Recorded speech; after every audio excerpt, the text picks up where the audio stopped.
Hello student, मी नेहा पोटे. बघा, आजच्या लेक्चरमध्ये जो आपला ॲग्रिकल्चरमधला एक इम्पॉर्टंट सब्जेक्ट आहे एक्सटेन्शन, त्याच्यामधला एक टॉपिक आहे, त्याचं नाव आहे डेमॉन्स्ट्रेशन. तुम्ही ऐकलं असाल, हा सब्जेक्ट BSc ॲग्रीमध्ये होता आपल्याला एक्सटेन्शन. त्याच्यामध्ये हा टॉपिक होता डेमॉन्स्ट्रेशन. या डेमॉन्स्ट्रेशनवर प्रत्येक वर्षी MCRला, ICRला आणि ॲग्री MPSCमध्ये 1-2 क्वेश्चन असतात. ॲग्री MPSCमध्ये 2-3 क्वेश्चन 1-2 वर्षाच्या पेपरमध्ये आलेले आहे. त्याचप्रमाणे MCRला ईच अँड एव्हरी इयरला 2 ते 3 क्वेश्चन किंवा 1 ते 2 क्वेश्चन या टॉपिकवर आलेले आहेत. ते आहे डेमॉन्स्ट्रेशन. आणि एक्सटेन्शन टॉपिकवर 8 ते 10 क्वेश्चन दरवर्षी MCRच्या पेपरला येतात. आता त्याच्यामधला जो आजचा आपण टॉपिक फोकस करणार आहोत हा आहे डेमॉन्स्ट्रेशनवाला. हा कुठला पॉईंट आहे? डेमॉन्स्ट्रेशन. आता बघा, हा जो टॉपिक आहे हा फक्त आपल्याला MCR किंवा ICR याच्यासाठीच इम्पॉर्टंट नाही आहे, तर AFO इंटरव्ह्यू किंवा RRB SOG जे इंटरव्ह्यू राहतात त्याच्यासाठी सुद्धा इम्पॉर्टंट आहे. कारण की तुम्हाला माहीत आहे, AFO म्हणतो आपण किंवा RRB म्हणतो, त्याच्यामध्ये आपण ॲज अ फील्ड ऑफिसर काम करत असतो. त्यामध्ये आपल्याला खूप वेळा फार्मरला डेमॉन्स्ट्रेशन द्यायचं काम पडते. तर आपण ॲज अ ॲग्रिकल्चर स्टुडंट म्हणून आपल्याला हा क्वेश्चन विचारलेला जातो की तुम्ही जे तुमच्या BScला असताना एक्सटेन्शन सब्जेक्ट शिकला होता, त्याच्यामध्ये जे काही डेमॉन्स्ट्रेशन तुम्ही शिकला आहात, याचा उपयोग तुम्ही तुमच्या प्रॅक्टिकल लाईफमध्ये किंवा ऑफिशियल वर्कसाठी कसा कराल, तर तो पण आज एक पॉईंट आपण या ठिकाणी कव्हर करणार आहोत. आणि इन डिटेल की कुठले कुठले टाईप्स आहेत डेमॉन्स्ट्रेशनचे, कुठले कुठले प्रकार असतात, कुठल्या रूल्सवर हे काम करतं, हे सगळं आपण यामध्ये बघणार आहे. सो आपण स्टार्ट करू आजचा टॉपिक, तो आहे डेमॉन्स्ट्रेशन. आता बेसिकली एक पॉईंट लक्षात ठेवा की डेमॉन्स्ट्रेशनचे बेसिकली जर विचारले तर 2च टाईप येतात. एक येतात मेथड डेमॉन्स्ट्रेशन, एक येतं रिझल्ट डेमॉन्स्ट्रेशन. हे 2 टाईप आहेत डेमॉन्स्ट्रेशनचे. एक येतं मेथड डेमॉन्स्ट्रेशन, एक येतं रिझल्ट डेमॉन्स्ट्रेशन. आणि तिसरं डेमॉन्स्ट्रेशन कदाचित तुम्ही कधी ऐकलं नसाल, बट हे पण एक one of the type of डेमॉन्स्ट्रेशनमध्ये येतं. हे आहे नॅशनल आणि कंपोजिट डेमॉन्स्ट्रेशन.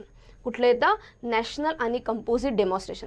याच्यामध्ये आपण एक एक पॉईंटवर डिस्कस करणार आहोत की मेथड डेमॉन्स्ट्रेशन म्हणजे काय होते, नंतर रिझल्ट डेमॉन्स्ट्रेशन म्हणजे काय होते, नॅशनल आणि कंपोजिट डेमॉन्स्ट्रेशन म्हणजे काय होते.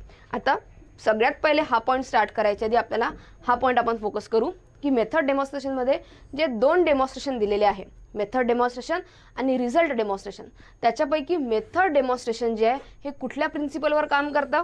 हे काम करतं लर्निंग बाय डुईंग या प्रिन्सिपलवर काम करतं. कुठल्या प्रिन्सिपलवर? Learning by doing. दुसरं येतं रिझल्ट डेमॉन्स्ट्रेशन. हे कुठल्या प्रिन्सिपलवर काम करतं?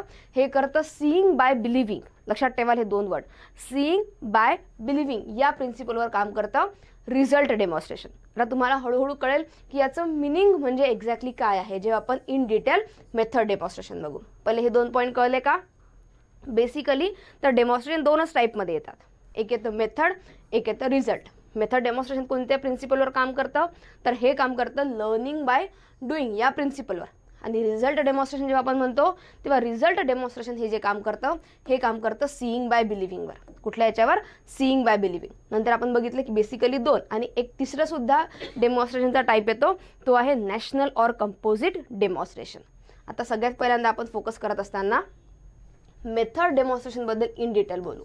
कशाबद्दल? Method demonstration. बघा, मेथड डेमॉन्स्ट्रेशन जे आहे हे असतं शॉर्ट टाईप डेमॉन्स्ट्रेशन. कुठल्या प्रकारात येतं हे? हे येतं शॉर्ट टाईप डेमॉन्स्ट्रेशन. सगळ्यात इम्पॉर्टंट पॉईंट आहे हा. It main purpose is to provide a only skill. म्हणजे नावावरून फोकस करू शकतो आपण. मेथड डेमॉन्स्ट्रेशनचं जे मेन पर्पज आहे हे फक्त एखाद्या न्यू प्रॅक्टिसेसची टेक्निक शिकवणं आहे. जसं की सोयाबीनची BBF मेथड आहे, ब्रॉड बेड फरो मेथड. तर याचं इल्ड कसं येईल, सीड रेट किती लागेल, आपल्याला हे या ठिकाणी शिकायचं नाही आहे. तर BBF मेथडनी सोयाबीनची एक्झॅक्टली पेरणी कशी करतात ही मेथड शिकवणं हे येतं मेथड डेमॉन्स्ट्रेशन. म्हणजे कुठल्याही गोष्टीचं काय शिकवायचं आहे आपल्याला? स्किल किंवा टेक्निक शिकवायचं आहे. काय शिकायचं आहे? स्किल किंवा टेक्निक. तर हे येतं मेथड डेमॉन्स्ट्रेशनमध्ये. म्हणजे काय झाला? It's main purpose is to provide the only the skill or the technique. नंतर थर्ड पॉईंट काय म्हणतात ते बघा, it does not compare between old and the new technique or the skill. It means comparative study can not be done. या ठिकाणी कुठल्याही old आणि new टेक्निकमध्ये comparison केली जात नाही. नवीन टेक्निक या पद्धतीने आहे, जे ओल्ड टेक्निक होतं ते या पद्धतीने आहे. विषय संपला. देर इज नो कंपॅरिझन की ओल्डमध्ये असं होत होतं, इतके डिसॲडव्हान्टेजेस होते, असे ॲडव्हान्टेजेस आहे, नवीनचे हे ॲडव्हान्टेजेस आहे, असा कुठलाही स्टडी नसतो. बस जुन्याचं टेक्निक हे होतं करायचं आणि नवीनचं या टेक्निकने आपण करतो आहोत. म्हणजे यामध्ये कुठल्याही प्रकारचा नवीन आणि जुन्या टेक्निकमध्ये कंपॅरेटिव्ह स्टडी केला जात नाही. नंतर it is oldest form of teaching. हा one of the oldest form आहे, म्हणजे जुनी मेथड आहे टीचिंगची. जेव्हा आपण एखाद्या फार्मरला एखादी गोष्ट शिकवत होतो तर म्हणून आपण कुठल्या मेथडने शिकवत होतो, मेथड डेमॉन्स्ट्रेशननी. म्हणून त्यांनी सांगितलं ही जुनी काळापासून चालत आलेली one of the oldest form आहे टीचिंगचा. नंतर हा एक पॉईंट लक्षात ठेवा, फादर ऑफ मेथड डेमॉन्स्ट्रेशन हे आहे doctor Seaman Knapp. Doctor Seaman क्नॅप हे कोण आहेत, फादर ऑफ अ डेमॉन्स्ट्रेशन. यांनी सगळ्यात पहिल्यांदा हा जो मेथड डेमॉन्स्ट्रेशनचा कन्सेप्ट आहे हा लोकांसमोर आणलेला होता, की या प्रकारे तुम्ही त्यांना स्किल शिकवू शकता, टेक्निक शिकवू शकता. हा जो पहिला कन्सेप्ट आहे मेथड डेमॉन्स्ट्रेशनचा हा दिलेला होता डॉक्टर सिमन क्नॅपने. कळले का? This all are the points related to the method demonstration. हे सर्वच्या सर्व पॉईंट दिलेले आहेत मेथड डेमॉन्स्ट्रेशनमध्ये. आपण पुन्हा एकदा फास्टमध्ये रिकॉल करू.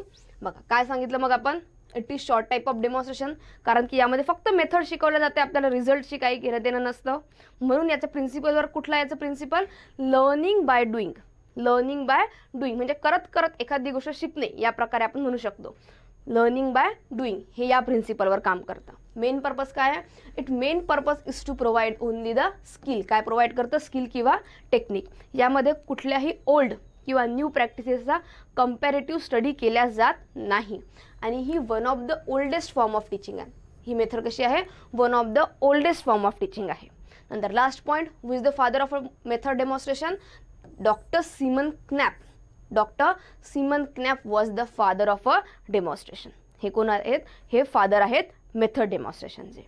दिस is all about the method demonstration. आपण नेक्स्ट जे बघू आता ते आहे रिझल्ट डेमॉन्स्ट्रेशन. कुठलं आहे, रिझल्ट डेमॉन्स्ट्रेशन. आता बघा, it is a long type of demonstration, कारण की यामध्ये आपल्याला रिझल्ट प्रूफ करून दाखवावा लागतो. याचं नाव काय आहे किंवा रूल काय आहे, सीइंग बाय बिलिव्हिंग. जोपर्यंत आपल्याला रिझल्ट मिळत नाही, जोपर्यंत आपल्याला त्याचं प्रूफ मिळत नाही, तोपर्यंत आपल्याला बिलीव्ह ठेवायचं नाही, जोपर्यंत बघत नाही. म्हणून त्याने म्हटलं सीइंग बाय बिलिव्हिंग. म्हणून बघा आता याला वेळ लागतो, कारण की ते आपल्याला रिझल्ट शो करावा लागतो. म्हणून हे कशामध्ये येतं, लॉंग टाईप ऑफ डेमॉन्स्ट्रेशनमधून.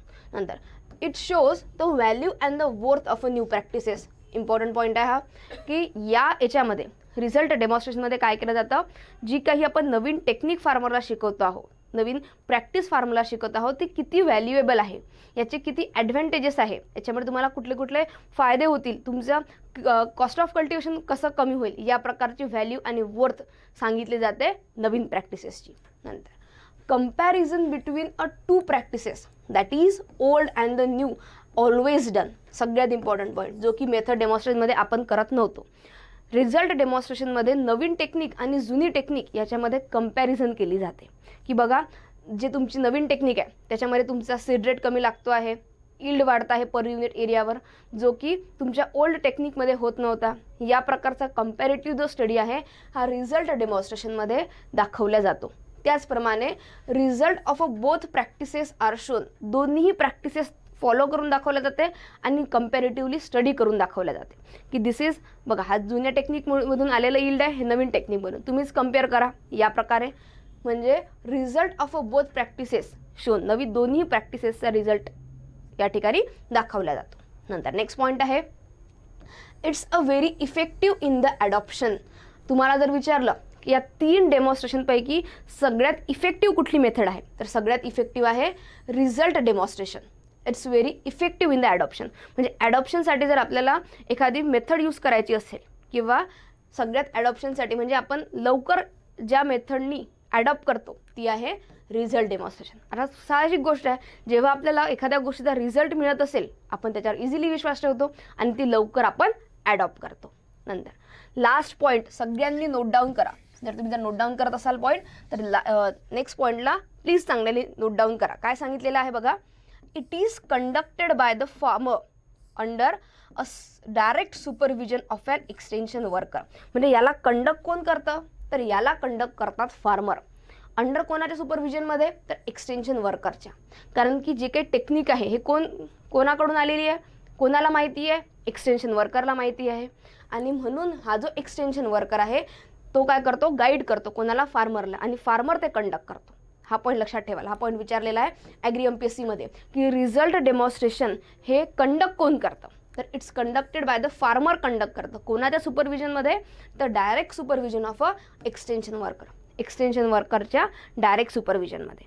नंतर इट इज यूज, बघा याचा मेन पर्पज काय रिझल्ट डेमॉन्स्ट्रेशनचा, it use to show the superiority of a practices. जी काही नवीन टेक्निक आहे, जी काही नवीन प्रॅक्टिस आहे, ही किती सुपेरियर आहे, याचे किती ॲडव्हान्टेजेस आहे, हे सर्वच्या सर्व दाखवायसाठी मेथड डेमॉन्स्ट्रेशनचा यूज केला जातो. प्रत्येकाचा एम लक्षात ठेवा. इकडे लक्ष द्या, बघा जेव्हा आपण ॲग्री MPSCचा विचार करतो, MCRला थोडेफार डायरेक्ट क्वेश्चनिंग होतात, बट आजकाल ते पण थोडं कमी झालेलं आहे. ते पण थोडं आपल्याला विचार करण्यासारखे क्वेश्चन विचारतात. जसं की पहिले कसं होतं की डायरेक्ट क्वेश्चन विचारायचे की रिझल्ट डेमॉन्स्ट्रेशन कुठल्या प्रिन्सिपलवर काम करतं, who is the father of method demonstration, या प्रकारचे.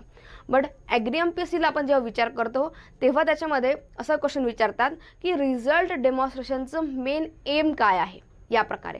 मग आपल्याला 3-4 लाईनमध्ये एम दिलेले राहतात, त्याच्यापैकी आपल्याला ओळखायचं असतं की रिझल्ट डेमॉन्स्ट्रेशन कुठल्या एमवर काम करतं किंवा कुठल्या पर्पजसाठी काम करतं. अशा प्रकारचे क्वेश्चन जे आहे हे ॲग्री MPSCला विचारतात, आणि ते क्वेश्चन आपल्याला असे कव्हर करावे लागतात की प्रत्येकाचं पर्पज काय आहे, प्रत्येकाचं एम काय आहे. त्यामुळे दोन्ही लक्षात ठेवा. मेथड डेमॉन्स्ट्रेशनमध्ये काय बघितलं आपण, मेथड डेमॉन्स्ट्रेशनमध्ये स्किल किंवा टेक्निक शिकवलं जात होतं, पण रिझल्ट डेमॉन्स्ट्रेशनमध्ये आपल्याला काय दाखवलं जातं, सुपेरिटरी ऑफ अ प्रॅक्टिसेस. जी काही नवीन टेक्निक आहे हे किती ॲडव्हान्टेजेस आहे, याची किती ॲडव्हान्टेजेस आहे as compared to old technique, हे रिझल्ट डेमॉन्स्ट्रेशनमध्ये दाखवलं जातं. इथपर्यंत कळलं. आपण एकदा फास्टमध्ये दोन्ही याचा कम्पॅरेटिव्ह स्टडी करू आणि नंतर नेक्स्ट जे डेमॉन्स्ट्रेशन आहे त्याच्याकडे जाऊ. बघा रिझल्ट डेमॉन्स्ट्रेशन कुठल्या प्रकारचं आहे, long type. Method demonstration is a short type. नंतर या ठिकाणी काय दाखवलं जातं, value and the worth of a new practices. मेथडमध्ये काय दाखवलं जात होतं, skill, it provide the skill only or the technique only. या ठिकाणी कम्पॅरेटिव्ह स्टडी जो आहे न्यू आणि ओल्ड प्रॅक्टिसेसमध्ये होत होता. मेथडमध्ये कुठल्याही प्रकारचा कम्पॅरेटिव्ह स्टडी केल्या जात नाही. नंतर ती कशी होती, it is the oldest form of teaching होती, आणि ही कशी मेथड आहे, it is one of the very effective in the adoption. याला कोण कंडक्ट करतं, याला कंडक्ट करतं फार्मर, अंडर कोणाचे, direct the supervision of extension वर्करच्या याच्यामध्ये. आणि या ठिकाणी जे मेथड डेमॉन्स्ट्रेशन आहे, हे जे टेक्निक आहे, हे एक्सटेन्शन वर्कर असेल, रिसर्चर असेल, हे लोक तुम्हाला करून दाखवतात. हे कंडक्ट कोण करतात, तर रिसर्चर किंवा एक्सटेन्शन वर्कर कंडक्ट करतात, बट स्पेशली एक्सटेन्शन वर्कर हे कंडक्ट करतात. हा पॉईंट लक्षात ठेवा. नंतर it is use to show the superiority of a practices. हे काय दाखवतं, एखाद्या नवीन प्रॅक्टिसेसची किती ॲडव्हान्टेज आहे हे दाखवण्यासाठी मेथड डेमॉन्स्ट्रेशनचा यूज केला जातो. इथपर्यंत कळलं का, दोन्ही डेमॉन्स्ट्रेशन प्रॉपरली समजले आहेत. ठीक आहे, आता आपण आपल्या नेक्स्ट डेमॉन्स्ट्रेशन्सकडे वळू. ते तुमच्यासाठी थोडंफार नवीन आहे.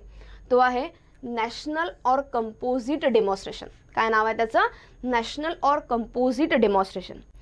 आता बघा याला कंपोजिट नाव का पडलं, it is the composite of a both method आणि रिझल्ट डेमॉन्स्ट्रेशन. या ठिकाणी तुम्हाला टेक्निकसुद्धा शिकवली जाते, प्लस रिझल्टसुद्धा आणून दाखवला जातो. म्हणून यांनी काय म्हटलेलं आहे, it is the composite type of demonstration.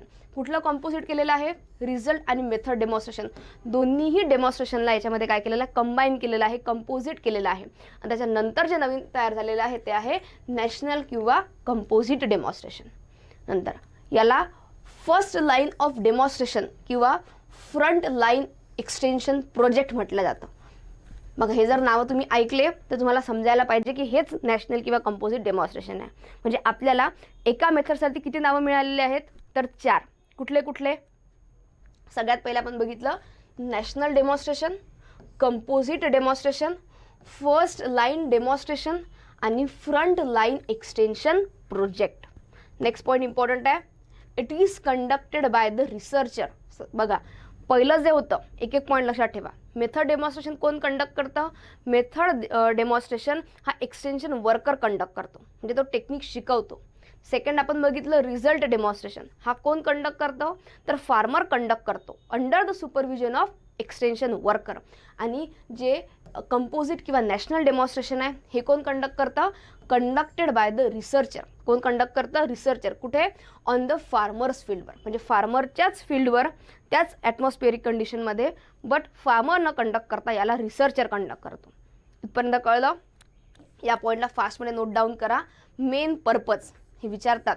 Main purpose काय आहे याचं? Is to show the how production can be increase per unit area per unit time. Particular एरियामध्ये पर्टिक्युलर टाईममध्ये आपल्याला कसं प्रोडक्शन वाढवता येईल हे मेन पर्पज असतं नॅशनल किंवा कंपोजिट डेमॉन्स्ट्रेशनचं. It's a very important point, लक्षात ठेवा. इज टू शो काय दाखवायसाठी? How production can be increase per unit area per unit time. Particular given टाईममध्ये पर्टिक्युलर एरियामध्ये आपल्याला कसं प्रोडक्शन वाढवता येईल हे शो करायसाठी जे डेमॉन्स्ट्रेशन यूज केलं जातं ते असतं नॅशनल किंवा कंपोजिट डेमॉन्स्ट्रेशन. लक्षात आला का हा पॉईंट? याला प्लीज नोट डाऊन करा. ठीक आहे. आता बघू नेक्स्ट काय सांगितलेलं आहे आपल्याला. नेक्स्ट दिलेला आहे multiple cropping system are usually in this followed and high yielding varieties are use in this demonstration. या डेमॉन्स्ट्रेशनमध्ये, कारण की हे मोठ्या लेवलवर थोडंफार राहतं, याच्यामध्ये आपण मल्टिपल क्रॉपिंग सिस्टीम यूज करतो. म्हणजे एका वेळेस आपण एकापेक्षा जास्त क्रॉप यूज करतो. आणि व्हेरायटीज कशा यूज करतो? व्हेरायटी हाय इल्डिंग व्हेरायटीज यूज करतो, जेणेकरून आपल्याला जेवढ्या गिव्हन एरियामध्ये गिव्हन टाईममध्ये आपल्याला मॅक्झिमम प्रोडक्शन काढायचं आहे. त्याच्यामुळे आपल्याला टेक्निकसुद्धा या प्रकारे वापरावे लागतील, जेणेकरून आपलं इल्ड इन्क्रीज होईल, नाही की ट्रॅडिशनल मेथड यूज करावं लागेल. मग याच्यामध्ये आपण काय करतो? मल्टिपल क्रॉपिंग सिस्टीम असेल, हाय इल्डिंग व्हेरायटी यूज असेल, हाय इल्डिंग व्हेरायटीज असेल, याचा यूज करतो. कुठल्या डेमॉन्स्ट्रेशनमध्ये? नॅशनल किंवा कंपोजिट डेमॉन्स्ट्रेशनमध्ये. इथपर्यंत कळलं का? इथपर्यंत कळलं का? बघा, मी तुम्हाला एक एक्झाम्पल देते, जेणेकरून तुम्हाला कळेल की नॅशनल डेमॉन्स्ट्रेशन म्हणजे काय. नंतर आपण हा थोडा हिस्ट्रीवाला पार्ट बघू. बघा, आमच्या एरियामध्ये, स्पेशली विदर्भ एरियामध्ये एक प्रोजेक्ट चालू आहे ज्याचं नाव आहे पोखरा, प्रोजेक्ट ऑन क्लायमेट रिसिलियंट. ठीक आहे. नानाजी देशमुख कृषी संजीवनी प्रकल्प हे त्याचं नाव आहे. या प्रोजेक्टमध्ये काय केलं जातं? जसं आता काही MSc किंवा BSc झालेले जे स्टुडंट आहेत यांना या प्रोजेक्टमध्ये अपॉइंट केलेलं आहे. याला पूर्ण फंडिंग जे आहे हे वर्ल्ड बँकेने केलेलं आहे. हा 5-6 वर्षांसाठी चालणारा प्रोजेक्ट आहे. याच्यामध्ये काय करतात? आता जे काही त्यांना मग क्लस्टर असिस्टंट असतील या प्रकारे पोस्ट दिलेले आहेत, म्हणजे एक प्रकारे एक्सटेन्शन वर्करच आहेत ते. मग हे जे एक्सटेन्शन वर्कर आहे यांना 1-2 गावं दिले जातात आणि गावातले काही फार्मर्स. आता फार्मर्स म्हणजे काय? आता मी तुम्हाला एक एक्झाम्पल देते. एक फार्मर आहे, ठीक आहे, त्याच्याकडे 20 एकर फॉर एक्झाम्पल शेती आहे. किती एकर आहे? 20 एकर. तर काय केलं जातं? या 20 एकरापैकी 2 एकर किंवा मी म्हणते फक्त 1 एकर पकडू आपण, 1 एकर हे पोखराला दिली जाते. म्हणजे फार्मरकडून परमिशनकडून हे पोखरा अंतर्गत घेतली जाते आणि बाकी जे 19 एकर आहे हे ॲज युजल फार्मर करत राहतो. हे 1 एकर कोणाला दिली जाते? पोखराला दिली जाते. आणि नंतर काय केलं जातं? या 1 एकरामध्ये जो काही पूर्ण खर्च असेल, लँड रेंट असेल किंवा बाकी ज्या काही टेक्निक असेल, पेस्टिसाइड यूज करणं आहे, फंगिसाइड आहे, सीड यूज करणं आहे, त्याचप्रमाणे BBF मेथडनी पेरणी करणं आहे, मग BBFचं यंत्र आणणं आहे, सगळ्या गोष्टी कोण करतात? तर हे एक्सटेन्शन वर्कर करतात. कशाच्या अंतर्गत? पोखरा या प्रोजेक्टच्या अंतर्गत. ठीक आहे. याच्यामध्ये पूर्ण मेथड जे आहे किंवा नवीन टेक्निक या ठिकाणी केल्या जातात. म्हणजे फार्मरला या ठिकाणी मेथड पण शिकवल्या जाते की बघा या मेथडने तुम्हाला हे करायचं आहे. आणि लास्टमध्ये मग या 19 एकर आणि नंतर या 1 एकर एवढ्या इल्डमध्ये इल्डचा कंपॅरेटिव्ह स्टडी केला जातो. म्हणजे इथला पण एखादा एकर पकडतो आणि इथलं 1 एकर, म्हणजे या दोघांचा काय केला जातो? कंपॅरेटिव्ह स्टडी केला जातो. आणि मग याची जे काही नवीन प्रॅक्टिसेसची जे काही वर्थ आहे हे शो केली जाते. म्हणजे बघा, दोन्ही ठिकाणी दोन्हीही डेमॉन्स्ट्रेशन याच्यामध्ये आपण ॲडॉप्ट केले. मेथड डेमॉन्स्ट्रेशनसुद्धा आणि रिझल्ट डेमॉन्स्ट्रेशनसुद्धा. आणि हा एक काय झालेला आहे? हा एक फ्रंट लाईन एक्सटेन्शन प्रोजेक्टसुद्धा झालेला आहे. हा एक प्रोजेक्टसुद्धा आहे. म्हणजे हे जे वन ऑफ द एक्झाम्पल आहे, हे वन ऑफ द एक्झाम्पल आहे नॅशनल किंवा कंपोजिट डेमॉन्स्ट्रेशनचं.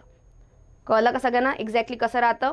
यालाच आपण म्हणतो फ्रंट लाईन एक्सटेन्शन प्रोजेक्ट. आता बघू आपण थोडाफार याच्या हिस्ट्रीबद्दल. ठीक आहे. बघा, याच्या हिस्ट्रीबद्दल आपण बघू काय काय सांगितलेलं आहे. National demonstration was first time started in the 1965. सगळ्यात पहिल्यांदा कधी स्टार्ट झालेलं होतं हे 1965मध्ये स्टार्ट झालेलं होतं. कोणी स्टार्ट केलेलं होतं? By the ministry of field and agriculture.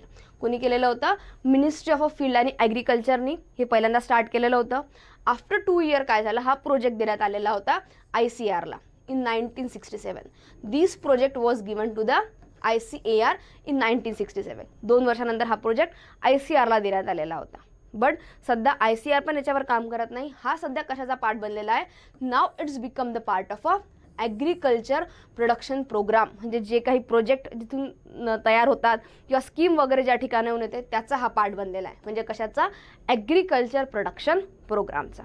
हा पण एखादाच क्वेश्चन विचारू शकतात की नॅशनल डेमॉन्स्ट्रेशन आहे किंवा कंपोजिट डेमॉन्स्ट्रेशन आहे, हा कुठल्या याचा सध्या पार्ट आहे? तर हा कशाचा पार्ट आहे? हा पार्ट आहे ॲग्रिकल्चर प्रोडक्शन प्रोग्रामचा. इथपर्यंत कळलं का? सगळ्यांना कळलं का प्रॉपर? ठीक आहे, इथपर्यंत कळलं का? बघा, हे जे सगळं होतं, आपण हा एक छोटा टॉपिक आज कव्हर केलेला एक्सटेन्शनचा, जो आपण वाचताना इझिली वाचून घेतो, बट त्याचा डिटेल्ससाठी तुम्हाला लवकर कळणार नाही. त्यामुळे म्हणून मी आजचं स्पेशल लेक्चर तुमच्यासाठी घेतलेलं आहे, जेणेकरून तुम्हाला हा जो छोटा टॉपिक आहे बट त्याच्याबद्दल इन डिटेल इन्फॉर्मेशन असो, की प्रोजेक्ट कशामध्ये क्लासिफाईड होतात, मेथड डेमॉन्स्ट्रेशन म्हणजे एक्झॅक्टली व्हॉट, याला कोण कंडक्ट करतं, रिझल्ट डेमॉन्स्ट्रेशन म्हणजे काय, याला कोण कंडक्ट करतं. तर या प्रकारचे पूर्ण इन डिटेल क्वेश्चन्स जे आपण हे घेतलेले आहेत. ॲग्री MPSCमध्ये अजूनही सांगते मी, डायरेक्ट क्वेश्चनिंग केल्या जात नाही. पर्पज विचारेल, एखादा प्रोजेक्ट विचारेल जो कशामध्ये क्लासिफाईड होतो, या प्रकारचे क्वेश्चन ॲग्री MPSCला येतील. आणि MCRला आले तर दोन्ही क्वेश्चन येतात. मी असं नाही म्हणू शकत. काही क्वेश्चन डायरेक्ट पण विचारतात, काही क्वेश्चन एमवर सुद्धा विचारतात. त्याच्यामुळे हा पॉईंट तुम्हाला चांगल्याने फोकस करायचा आहे की हा जो टॉपिक आहे तुम्हाला पूर्ण इन डिटेल्स लास्टपर्यंत बघायचा आहे, जेणेकरून तुमचा डेमॉन्स्ट्रेशनबद्दल जे काही कन्सेप्ट आहे ते क्लिअर होते. ठीक आहे? थँक्यू.